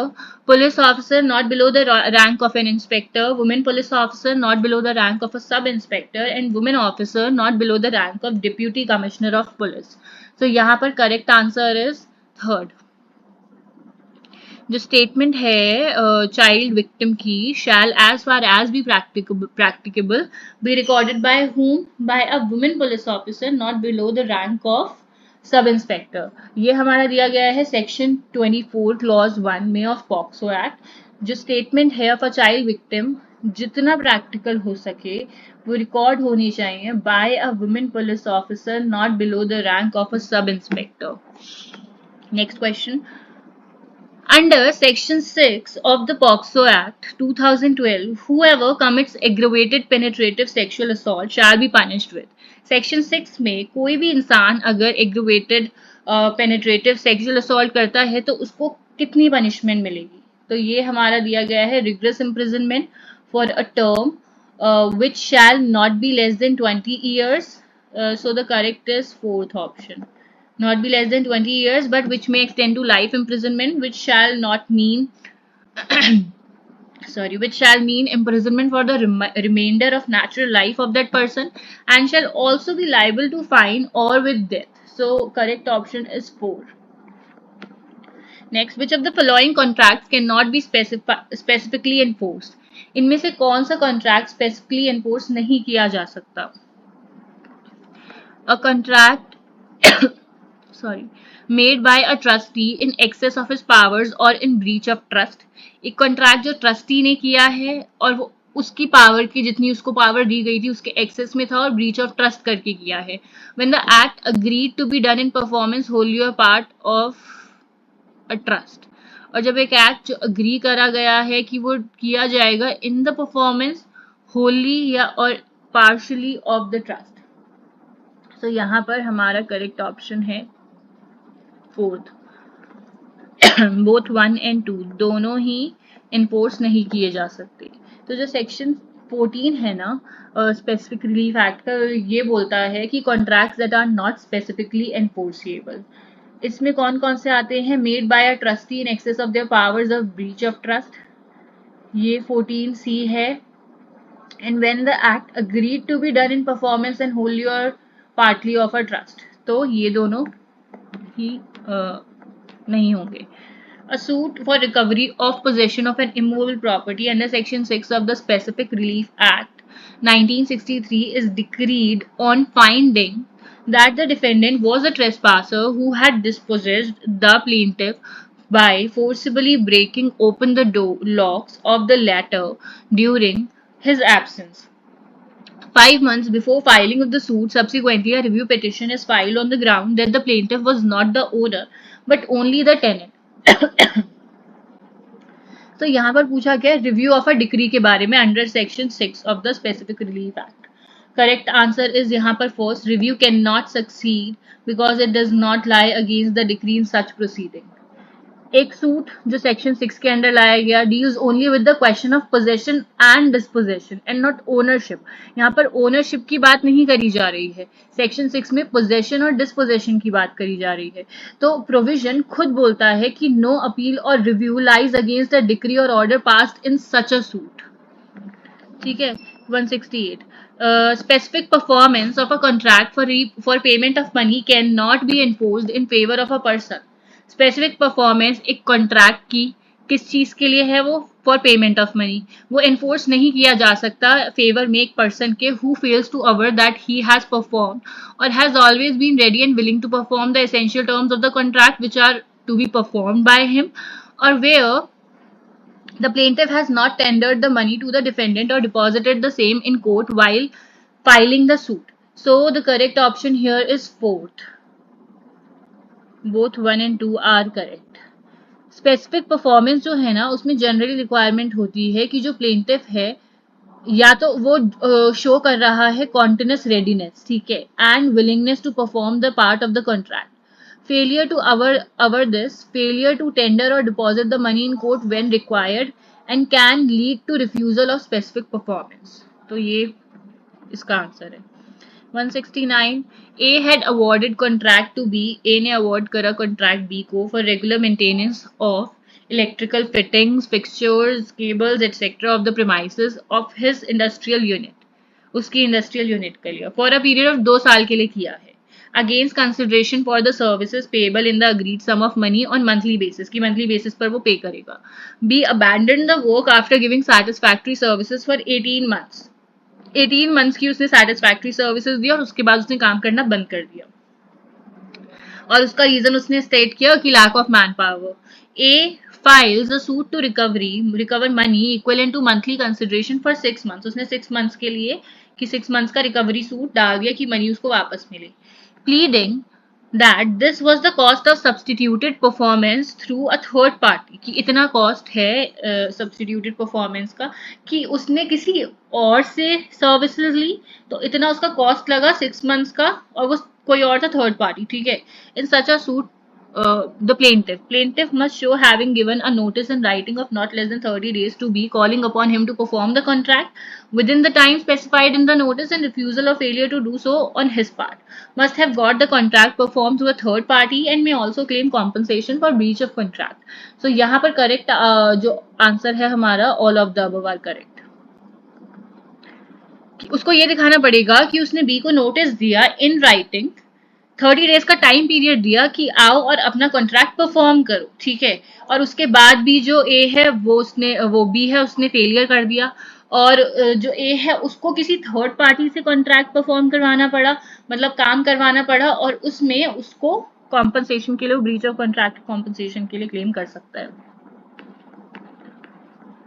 next A has been awarded a contract by an electricity distribution company to lay underground cables and junction boxes at appropriate places to replace the existing apparatus in a residential locality ठीक है तो B ने एक local resident है protest करा work के against involving enlarging of the capacity of the junction box located near his property saying that this would entail laying of connection cables for more houses than before and requiring digging of the entire footpath facing his house and frequent visits by technicians for occasional repairs disturbing his privacy तो इससे उसकी privacy disturb होगी basically और एक safety hazard बन जाएगा और nuisance create होगी As work goes on, his complaints going unheeded, he files a suit against A and the electricity distribution company for injunction against continuance of the work. उसने complaints करी but कोई उसको response नहीं मिला तो उसने एक suit file करा against A और जो इलेक्ट्रिसिटी डिस्ट्रीब्यूशन कंपनी है कि इनका काम रुकवा दिया जाए the injunction can not be granted because the plaintiff ought to have also prayed for compensation in alternative कि इंजंक्शन नहीं ग्रांट किया जाएगा क्योंकि प्लेंटिफ का भी तो कुछ से होगा ना the injunction can not be granted because the plaintiff is also to be beneficiary of the work undertaken कि वो नहीं ले सकता क्योंकि जो बेनिफिशियरी है वो प्लेंटिफ खुद भी बेनिफिशियरी है The injunction cannot be granted because the suit is defective on account of misjoinder of the contractor, or the injunction cannot be granted because it would cause delay in completion of infrastructure project. So 170 का correct option is fourth is the correct option. एक injunction जो है ना एक discretionary relief है तो जो cases जिसमें पब्लिक यूटिलिटी इंफ्रास्ट्रक्चर प्रोजेक्ट्स आते हैं कोर्ट ऑफन कंसिडर कि जो बैलेंस ऑफ कन्वीनियंस है ना वो पब्लिक के इंटरेस्ट में हो ठीक है So granted an injunction that would halt or significantly delay an essential electricity infrastructure project for a residential locality is generally not favored by the court and especially if अगर plaintiff का grievance है और वो address कर लेते हैं through alternative remedies जैसे compensation देकर ठीक है तो जो potential delay है in completing the infrastructure project for the benefit of community overweighs the individual claim for an injunction in this particular scenario. Next, in a case where the offender is not traced or identified, but the victim is identified and where no trial take place, मतलब offender identify नहीं हो पा रहा है उसको trace नहीं कर पा रहे हैं but victim को identify कर लिया है और कोई ट्रायल नहीं हुआ है the victim or his dependents cannot make an application to the state or district legal service authorities for award of compensation तो क्या ये statement correct है Compensation could only be claimed out of the assets of properties belonging to the accused. The statement is correct since 2WA of CRPC recognizes the victim only when the accused is charged for an offence. Third is the statement is incorrect as Section 357 4A Clause 4 of CRPC enables the victim to seek compensation in such situation, or the victim can seek ex gratia payment for the state from the state by filing a writ petition. So here the correct option is 3. जो initial statements दी गई हैं ना वो incorrect हैं. Section 357A जो है CrPC का वो प्रोवाइड करता है फॉर विक्टिम कॉम्पनसेशन स्कीम्स. ठीक है. स्पेसिफिकली सब सेक्शन 4 ये बोलता है कि जो विक्टिम है और उसके डिपेंडेंट्स हैं कि वो एक एप्लीकेशन डाल सकते हैं टू स्टेट और डीएलएसए फॉर कॉम्पनसेशन इवन उन केसेस में जहां पर ऑफेंडर को आइडेंटिफाई नहीं किया गया है या वो ट्रेस नहीं है कर पा रहे हैं उसको या कोई ट्रायल स्टार्ट नहीं हुआ है. सो उस केस में वो कॉम्पनसेशन मांग सकते हैं. Next 172 question. A victim of sexual assault committed in a neighboring state escapes to Delhi. एक victim है sexual assault का offense हुआ neighboring state में लेकिन वो दिल्ली में भाग कर आ गई और उसने मैटर रिपोर्ट किया पुलिस को. The local police refuses to register the FIR. Local police ने मना कर दिया कि वो एफआईआर नहीं रजिस्टर करेंगे. तो जो विक्टिम है उसने एक एप्लीकेशन लगाई बिफोर द मेट्रोपॉलिटन मजिस्ट्रेट कि मजिस्ट्रेट डायरेक्शंस दे to the police officer to register the FIR. So the first option is correct. The magistrate can direct the local police to register 0 FIR under section 156(3) CrPC कि वो investigate करे और फिर investigate करके final report file करे under section 173(2) CrPC. Okay. So जो concept है 0 FIR का वो अलाउ करता है पुलिस स्टेशन को कि वो एफआईआर रजिस्टर करे regarding a cognizable offence irrespective of the jurisdiction. The FIR can then be transferred to the appropriate police station for investigation. और जो मेट्रोपॉलिटन मजिस्ट्रेट हैं एप्लीकेशन जब उनके पास आएगी अंडर सेक्शन 156(3) या 3 सीआरपीसी वो डायरेक्ट कर सकते हैं लोकल पुलिस को कि रजिस्टर करी जाए such a 0 FIR and the police are then obligated to investigate and file a final report. Next is section 162 of CRPC provides that third option is the correct answer. No statement made by a person to a police officer during investigation and reduced to writing shall be signed by a person making the statement. Section 162 जो है CrPC का वो explicitly prohibit करता है the signature of the person making a statement to the police officer. कब? During the course of investigation अगर वो statement writing में रिड्यूस करी गई है. इसका पर्पस ये है कि प्रिवेंट करना पुलिस को from using such sign statements as substantive evidence during the trial as they are generally only for the purpose of contradiction. Next is 174, where the police submits a final closure report under section 173 of CRPC to a magistrate that no incriminating material could be unearthed during the investigation against the accused. The magistrate is not bound by the conclusion drawn by the police and may direct further investigation without hearing the accused or the complainant. So यहाँ पर correct answer is second option. सो जब एक police submit करती है एक final closure report, police जब investigation खत्म कर लेती है ना तो फिर उस केस में उनके पास दो ऑप्शंस होते हैं. अगर उनको अक्यूज पर्सन के अगेंस्ट इंक्रिमिनेटिंग एविडेंसेस मिलते हैं तो वो उस केस में फाइनल रिपोर्ट या फिर चालान चार्जशीट फाइल कर देती है कोर्ट में. लेकिन अगर पुलिस को सफिशिएंट इंक्रिमिनेटिंग एविडेंसेस नहीं मिलते हैं अगेंस्ट द अक्यूज पर्सन तो उस केस में वो क्लोजर रिपोर्ट दे देती हैं कि सफिशिएंट एविडेंसेस नहीं मिले हैं. देन तो उस केस में क्या होता है कि जो मजिस्ट्रेट हैं वो बाउंड नहीं होते बाय द कंक्लूजन जो पुलिस ने ड्रॉ किया है और वो डायरेक्शन दे सकते हैं वो फर्दर इन्वेस्टिगेशन और या फिर डी नोवो इन्वेस्टिगेशन की. ठीक है. Next is 156, which of the following sections deal with evidence prosecution? तो उसका करेक्ट आंसर है 242 CRPC. 242 CRPC specifically deal करता है with the procedure for recording evidence for the prosecution in a warrant case instituted upon a police report. Next, an individual is facing charges under section 376 IPC and section 302 IPC. He avoided police arrest. Later, he surrendered to the magistrate before whom neither report under section 157(1) CRPC nor copies of entries in the police diary were filed. Who remanded him to the judicial custody? Can such a person claim default bail after 90 days if no police report is filed? So the correct answer is no. Here the correct answer is no.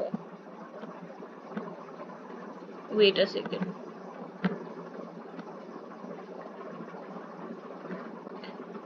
Correct option है no, नहीं कर सकता वो। Why the, तो इसका explanation ये है कि एक इंडिविजुअल जब ट्रायल फेस मतलब चार्जेस फेस कर रहा है, ठीक है, जो राइट टू डिफॉल्ट बेल है ना under section 167 clause 2,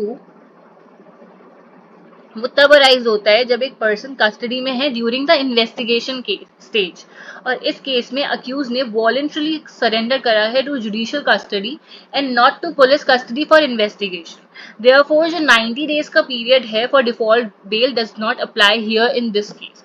correct answer first नहीं है, correct answer is second option. Next, Magistrate under section 239 CRPC can, magistrate section 239 CRPC में क्या कर सकते हैं? He can discharge accused if charges are groundless. 239 of CRPC empower करता है magistrate को कि वो डिस्चार्ज कर दे एक अक्यूज पर्सन को अगर upon considering the police report and documents sent with it and after hearing the accused and the prosecution, the magistrate ये consider करते हैं कि चार्ज जो हैं against the accused are groundless. Next, Section 91 of the CRPC enables the court or the officer in charge of the police station to summon such document or other thing necessary or desirable for the purpose of any investigation, inquiry or trial or other proceeding. This provision also enables the accused to move an application for production or preservation of documents so to assist him in his defense at the time of the consideration of charge against him or recording of statement under Section 313 CRPC. सो 178 में बोला है कि जो section 91 है वो enable करता है court को या officer in charge of police station को कि वो सम्मन करे सच डॉक्यूमेंट और अदर थिंग जो नेसेसरी है किस चीज के लिए, for the purpose of investigation, inquiry, trial और अदर प्रोसीडिंग। ये जो प्रोविजन है ये अनेबल करता है अक्यूज को कि वो एक एप्लीकेशन लगा सकते हैं प्रोडक्शन के लिए, प्रिजर्वेशन के लिए उस डॉक्यूमेंट के, so as to assist him in defence. कब? जब उसके अगेंस्ट चार्जेस फ्रेम हो और recording of statement under section 313, statement of accused record होती है सेक्शन 313 सीआरपीसी में।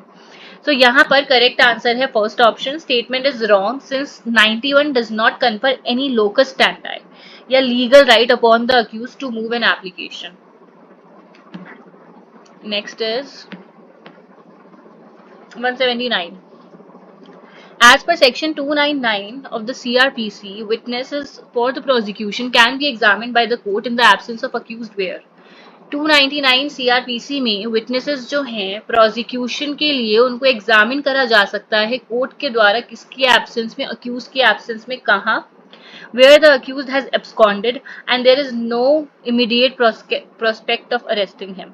सेक्शन 299 ऑफ सीआरपीसी अलाउ करता है कोर्ट को कि वो रिकॉर्ड कर ले एविडेंस प्रोसिक्यूशन विटनेसेस का एब्सेंस में अक्यूज की, अगर ये प्रूव हो जाता है कि अक्यूज एब्सकॉन्ड कर गया है और कोई इमीडिएट प्रोस्पेक्ट नहीं है कि उसको अरेस्ट कर लिया जाए, and this is done to prevent the delay of justice when the accused is evading the legal process. Next, the Witness Protection Scheme 2018 approved by the Supreme Court of India in the case of Mahendra Chawla versus Union of India 2018 is a scheme providing for assessment of threat perception to the life of witness or his family members during the investigation, trial or thereafter. So the correct option is first. So it states that जो witness protection scheme है ना 2018 की, जो approve करी थी supreme court of India ने, primarily उसका focus किस चीज पर है? ये इंश्योर करना कि जो सेफ्टी है, प्रोटेक्शन है विटनेसेस की और उनके फैमिली मेंबर्स की। कैसे? by providing a mechanism for assessing the level of threat perception they face during and after the legal proceeding. Next, before proceeding to record the statement of an adult victim of sexual assault, the magistrate is duty bound to ascertain from the IO as to the nature of allegations and its truthfulness in the opinion of IO. Statement is not correct since the magistrate is under legal duty to ascertain the version of the incident in the words of victim of crime and record her statement after satisfying that she has not been tortured or under any kind of threat, under influence or coercion from anyone. सो जो magistrate हैं उनकी एक duty है ये ensure करना कि जो victim की स्टेटमेंट है वो वॉलेंट्रली करी गई थी and without any external pressure और इन्फ्लुएंस करी गई थी, directly recording her version of events, relying solely upon IO wait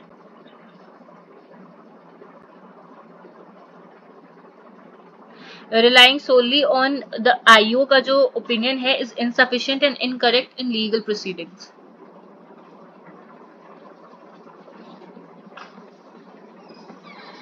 Okay, next is एक बार इसके बाकी ऑप्शंस भी देख लेते हैं. Statement is not correct since the magistrate should hear the PP, APP as well as support person or legal aid counsel before proceeding the record of the statement of victim. Statement is correct and magistrate may refuse to record the statement of the victim of crime if she is an educated lady and has submitted written complaint. Statement is correct and shall only recorded if the report of the medical exam victim has been conducted corroborating sexual assault. No.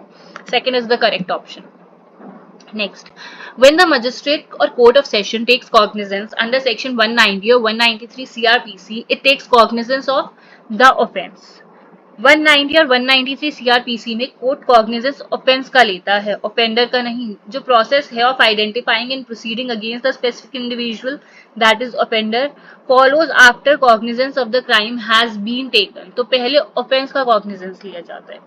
Next, under which provision of law the accused person is entitled to default bail on account of non-completion of investigation within the stipulated time period. So the correct option is section 167 CRPC. Section 167 CRPC entitle करता है एक accused person को कि वो default bail ले ले अगर investigation agency fail हो गई है investigation complete करने में और charge sheet file करने में within the maximum time period जो दिया गया है by law. सो 60 और 90 डेज का होता है maximum time period. It depends on the offence कि कितना डेज का इन्वेस्टिगेशन कर सकती है पुलिस.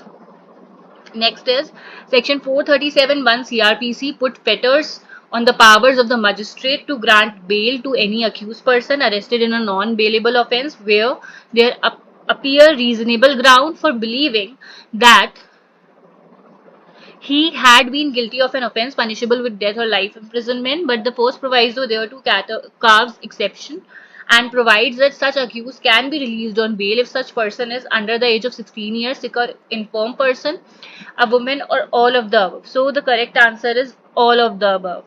एज जो फर्स्ट प्रोवाइजो है ना सेक्शन 437(1) CRPC का अलाउ करता है कोर्ट को कि वो एक रिलीज कर दे एक पर्सन को बेल पर even in non bailable offences, और चाहे वो ऑफेंस पनिशेबल हो विद डेथ और life imprisonment if they are under the age of 16 years, a woman और सिक और इन्फॉर्म पर्सन, इन सारे केसेस में.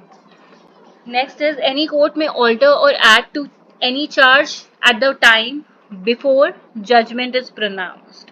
सो सेक्शन 216 जो है सीआरपीसी का बोलता है कि कोई भी कोर्ट है वो ऑल्टर कर सकते हैं या ऐड कर सकते हैं किसी भी चार्ज को किसी भी टाइम पर before the pronouncement of the judgment. Next, when a person is charged with an offence and facts are proved with which reduce it to a minor offence, he may be convicted of a minor offence.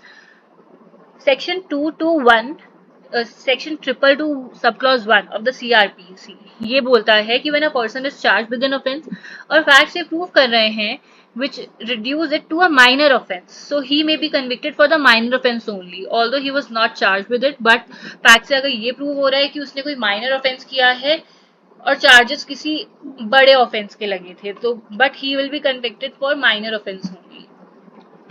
Next, When does the trial of an offence commence? कब एक trial जो है offence का वो commence होता है? When cognizance is taken. Other options are when charge sheet is filed, when charges are framed, or none of the above. So जो trial है एक ऑफेंस का वो स्टार्ट होता है जब मजिस्ट्रेट कॉग्निजेंस लेते हैं and which is the point at which the court official begins to look into the matter. Cognizance लेना is magistrate अपने judicial mind apply करते हैं उस particular case पर. Next, a court may impound a document under the following provisions of law. So the correct answer is option 4, section 104. Section 104 जो है ना CRPC का ग्रांट करता है कोर्ट को पावर कि वो इम्पाउंड कर सकते हैं कोई भी डॉक्यूमेंट या thing produce before it for such period and subject to such conditions जो उनको सही लगती हैं. Next, After the police report is filed under section 173 CRPC, who can order further investigation? So magistrate concerned can order further investigation. जब एक बार police report file हो जाती है ना अंडर सेक्शन 173 CRPC, तो मजिस्ट्रेट जिनके पास वो जाती है पुलिस रिपोर्ट और चार्जशीट, वो ही डायरेक्ट कर सकते हैं for further investigation.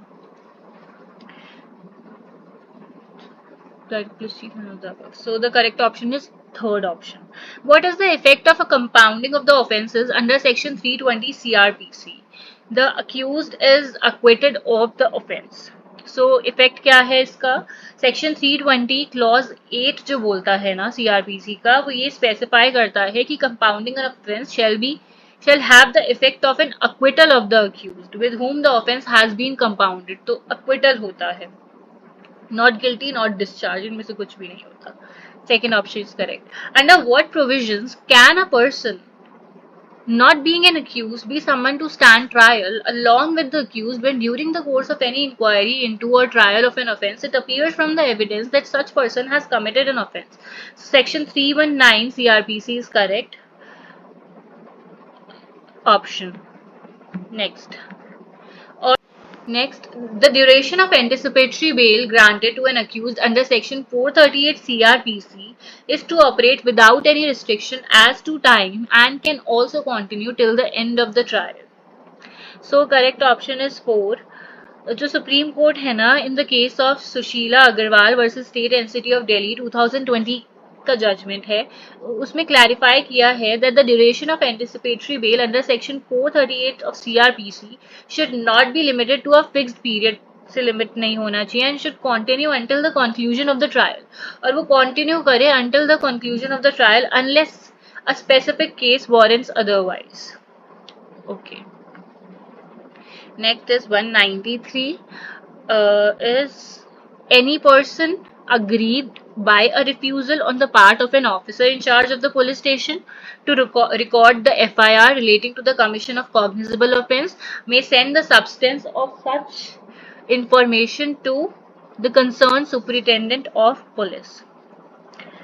As per section 154(3) of CrPC, कोई भी पर्सन जो अग्रीव्ड है by refusal on part of officer in charge of police station कि वो रिकॉर्ड नहीं कर रहे हैं information relating to the commission of cognizable offence, तो वो क्या कर सकते हैं, इन राइटिंग थ्रू पोस्ट जो सब्सटेंस है इंफॉर्मेशन का सुप्रिटेंडेंट ऑफ पुलिस को भेज सकते हैं.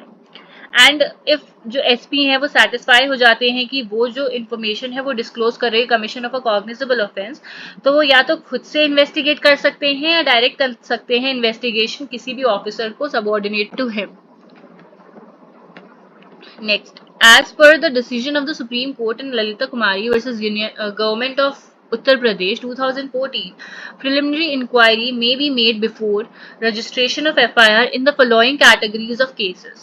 So 4 categories दी गई हैं: matrimonial dispute, medical negligence cases, commercial offences. तीनों categories में कर सकते हैं. As per the decision अगर हम देखें तो preliminary inquiry may be made before the registration of an FIR कुछ categories में, और वो कौन कौन सी कैटेगरीज हैं, matrimonial disputes, family disputes, commercial dispute, medical negligence cases, corruption cases and cases जहां पर there is an abnormal delay और laches in initiating criminal procedures. तो ये कुछ ऐसे एरियाज है जहां पर ये बोला था कि प्रिलिमिनरी इंक्वायरी पुलिस कर सकती है. Next, when the court of session passes a sentence of death, the sentence cannot be executed unless confirmed by the high court. ये कहाँ बोला गया है, सेक्शन 368 ऑफ सीआरपीसी में. जब कोर्ट ऑफ सेशन पास करता है ना सेंटेंस ऑफ डेथ, तो जो प्रोसीडिंग्स हैं वो सबमिट करी जाती हैं टू द हाई कोर्ट, और जो सेंटेंस है वो एग्जीक्यूट नहीं करा जा सकता तब तक जब तक हाई कोर्ट उसके ऊपर कंफर्मेशन ना दे दे. Next, against the order passed by the court acquitting the accused, the following can prefer an appeal: the public prosecutor on the direction of DM or state government or the victim. So the correct option is both. दोनों कर सकते हैं. एक appeal against an order of acquittal वो prefer करी जा सकती है पब्लिक प्रोसिक्यूटर के द्वारा, किसकी डायरेक्शंस पे, डीएम और state government, and also by the victim to as provided under provisions of CrPC. Which one of the following orders can be passed after the conclusion of the trial? तो conclusion of trial के बाद discharge तो नहीं हो सकता, ठीक है, discharge तो पहले होता है, चार्जेस फ्रेम होने से पहले। मतलब चार्ज स्टेज पर डिस्चार्ज होता है कि जब चार्जेस पर आर्ग्यूमेंट होते हैं उस स्टेज पर डिस्चार्ज होता है। तो after the conclusion of trial क्या होगा, या तो अक्विटल होगा या कन्विक्शन होगा, या तो उसको बाइज्जत बरी कर दिया जाएगा या फिर उसको गिल्टी हेल्ड कर दिया जाएगा एंड पनिशमेंट दी जाएगी। Next, x was acquitted by the trial, x को अक्विट कर दिया गया, बाइज्जत बरी कर दिया गया ट्रायल में। However on appeal filed by the state, the high court reverse the order of acquittal. State ने, जब एक्स एक्विट हो गया तो स्टेट ने हाई कोर्ट में फाइल करी अपील एंड हाई कोर्ट ने ऑर्डर को रिवर्स कर दिया और अक्विटल की जगह उसको कन्विक्ट कर दिया, sentence him to for a term of 10 years। तो यहाँ पर एक्स के पास क्या रेमेडी है, हाई कोर्ट के बाद क्या रेमेडी होती है, सुप्रीम कोर्ट की। तो एक्स जो है वो सुप्रीम कोर्ट जा सकता है एंड वो सुप्रीम कोर्ट जाएगा under section 134 of constitution, article 134 of constitution of India. Next, proclamation for person absconding is issued under section 82 of CRPC। Next is, every office offense shall ordinarily be inquired and tried by the court where the offense was committed। So यहाँ पर basically inquiry और trial का jurisdiction की बात करी गई है। Section 177 of CRPC बोलता है, जो जनरल रूल है regarding the ordinary place of inquiry and trials, stating that every offense shall ordinarily be inquired into and tried by the court जिसकी local jurisdiction में वो offense commit हुआ है। I hope आपको ये पेपर के जितने भी क्वेश्चंस हैं बहुत अच्छे से क्लियर हो गए होंगे विद सेक्शंस एंड एक्सप्लेनेशंस। इसके आगे हम बाकी के दिल्ली जुडिशियल सर्विसेज के प्रीवियस ईयर क्वेश्चंस भी करेंगे। And if you like the video please do like, share and subscribe the channel. Till then, good bye.